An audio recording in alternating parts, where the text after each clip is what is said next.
Il est important de réaliser que, au moment où il fut créé, Adam, tout en étant sans péché et innocent, n'était pas parfait comme Dieu voulait qu'il fût.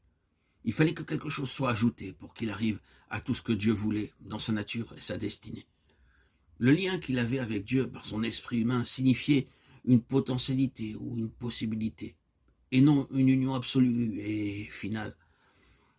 C'est pourquoi il devait obéir à Dieu dans une ligne d'ordre et de commandement, plutôt dans la position d'un serviteur que celle d'un fils. Ou si nous employons la distinction qui est faite dans le Nouveau Testament entre enfant et fils, nous voyons la différence entre celui qui est simplement né et celui qui est parvenu à la maturité.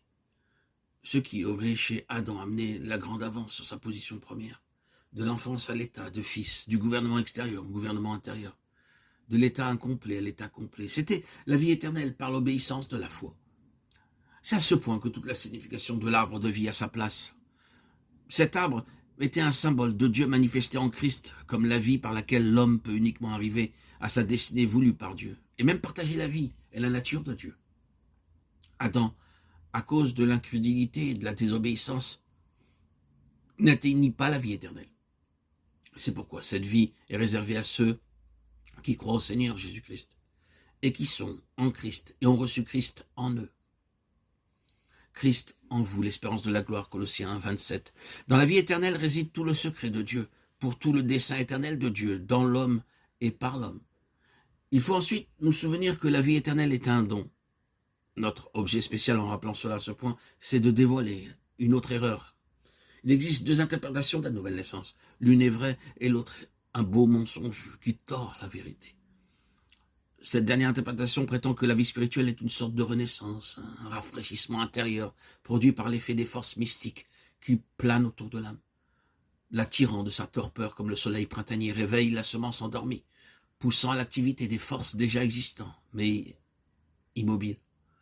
Ce serait comme un réveil de ce que nous possédons déjà pour l'élever sur un plan plus haut, ou une marée qui envahit des sphères jusqu'ici ignorées et inertes, dont les forces et les fonctions entravées sont aussitôt libérées et entrent en contact à l'intérieur avec la conscience et à l'extérieur avec le service.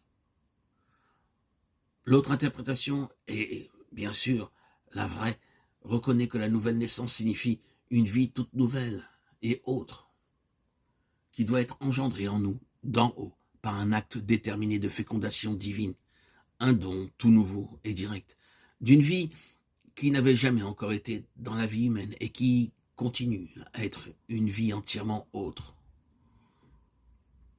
que nous ne possédons pas par nature, mais qui est une vie unique et miraculeuse, comme l'est Christ.